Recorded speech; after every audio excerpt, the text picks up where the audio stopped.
સ્વાદ ચેનલમાં તમારું સ્વાગત છે। આજે આપણે બનાવીશું સેવ ખમણી। મારી રેસીપીને વિડીયો સાથે જોવા માટે ચેનલને સબસ્ક્રાઇબ જરૂરથી કરજો। સેવ ખમણી બનાવવા માટે અહીંયા તપેલીમાં છે હું 1 વાટકો ચણાનો બેસનનો લોટ લઈશ। તમે પેકેટનો બી યુઝ કરી શકો છો અથવા તો જો તમારે ઘરે ચણાનો લોટ હોય રેગ્યુલર યુઝ કરતા હોય એ પણ યુઝ કરી શકો છો। તેમાં આપણે હિંગ પાવડર, स्वाद अनुसार मीठू, त्यारबाद हळदर पाउडर एड करवानो छे। त्यारबाद बधा मसालाने छे ए बेलेंस करवा माटे आपणे थोड़ी खांड एड करवानी छे अने जे वाटकीना मापथी आपणे बेसन लीधो हतो ए ज वाटकीना मापथी आपणे पाणी लेवानुं छे। હવે આ બેટરને છે હું બ્લેન્ડ કરી દઈશ, જેના કારણે છે આપણું બેટર છે એકદમ એકરસ બની જાય। હવે બેટરને મેં છે બ્લેન્ડ કરી દીધું છે। તમે જોઈ શકો છો કે આપણું બેટર છે એકરસ બની ગયું છે। આપણા બેટરની થિકનેસ છે એ આપણું બેટર એક ડિરેક્શનમાં પડે એ ટાઈપનું રાખવાનું છે। હવે બેટરને જાળીદાર બનાવવા માટે આપણે તેમાં થોડી સોજી એડ કરીશું। 2 થી 3 ચમચી જેટલી સોજી એડ કરવાની છે અને ત્યારબાદ એમાં છે આપણે 2 થી 3 ચમચી જેટલું તેલ એડ કરવાનું છે, જેના કારણે આપણી સેવ ખમણી છે એ ઠંડી થઈ જાય તો પણ એકદમ સોફ્ટ રહેશે। હવે આ બેટરને આપણે છે પ્રોપર મિક્સ કરી દેવાનું છે।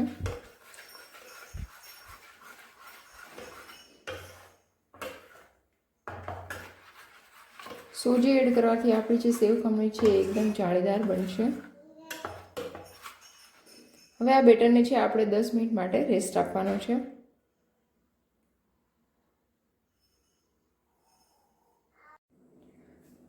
હવે મેં 10 મિનિટ માટે બેટરને છે એ રેસ્ટ આપી દીધો હશે।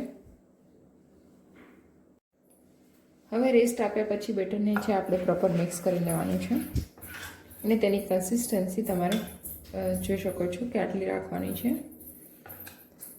આ રીતના છે આપણા ચમચાને કોટિંગ થાય એ રીતને આપણે કન્સિસ્ટન્સી રાખીશું।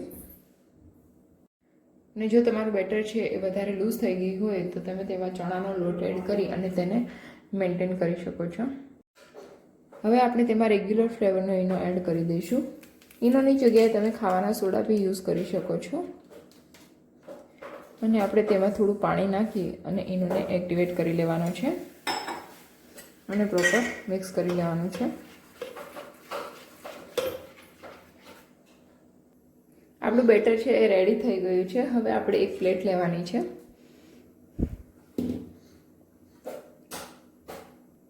અને હવે આપણે તેમાં થોડું તેલ એડ કરી અને પ્લેટને ગ્રીસ કરી લઈશું।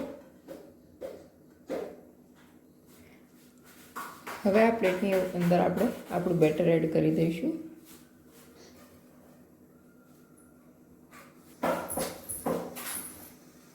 હવે અહીંયા છે મેં કુકરની અંદર પાણી ઉકળવા રાખી દીધું છે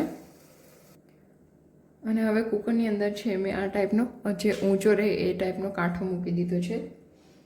તમે એની જગ્યાએ કોઈ બી વસ્તુ મૂકી શકો છો, મતલબ આપણું જે વેસલ છે એ થોડું ઊંચું રહે એ ટાઈપની આપણે ડીશ મૂકવાની છે। તો હવે આપણે આપણી જે ઢોકળાની ડીશ હતી એ કુકરની અંદર રાખી દીધી છે અને હવે આપણે કુકરનું ઢક્કણ બંધ કરી દઈશું અને 2 થી 3 જેટલી વિસલ થવા દેવાની છે। હવે કુકર ખોલીને આપણે ચેક કરી લેવાનું છે। તમે જોઈ શકો છો કે ચપ્પુ ઉપર છે એ લોટ છે એ સ્ટીક થતો નથી, એનો મતલબ કે આપણી ખમણ છે એ રેડી છે। હવે આપણે તેને બહાર કાઢી લઈશું। હવે મેં છે ડીશમાં કાઢી લીધું છે અને આવી રીતે આપણે 4 કાપા કરી લેવાના છે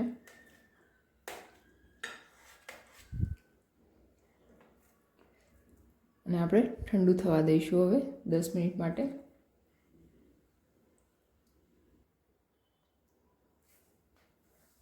હવે આપણી સેવ ખમણીનું જે હવે આપણા ખમણ છે એકદમ ઠંડા થઈ ગયા છે। તમે જોઈ શકો છો કે એકદમ સોફ્ટ બન્યા છે। હવે આપણે આ ખમણને છે એ આદું ખમણવાની જારી અથવા તો જે આપણે મોટી જારી હોય એના મદદથી છે આપણે ઝીણો ઝીણો ભૂકો કરી લેવાનો છે. તમે જોઈ શકો છો એકદમ ઝીણો ઝીણો ભૂકો થાય છે. તમે મોટી જાળીનો પણ યુઝ કરી શકો છો.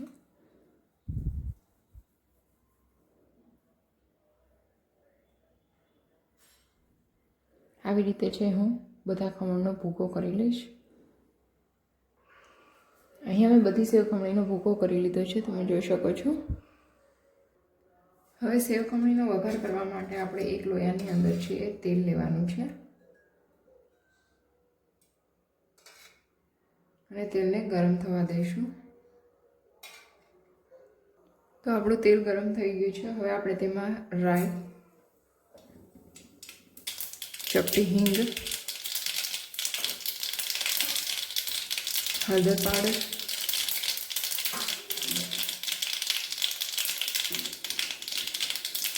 મીઠો લીમડાના પાન,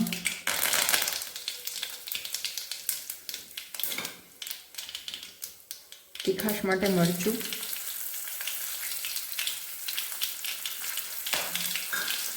અને તલ એડ કરશું.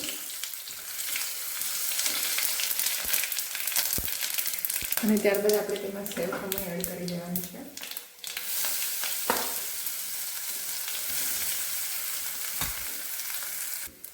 અને પ્રોપર મિક્સ કરી દઈશું.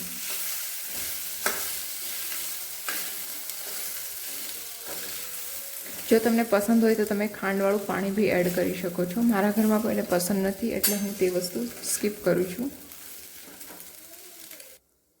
તો તૈયાર છે આપણી સેવ ખમણી. તમે જોઈ શકો છો કે આપણે કોઈપણ પ્રકારની દાળને પલાળ્યા વગર જ ઇન્સ્ટન્ટ આપણે સેવ ખમણી બનાવી છે.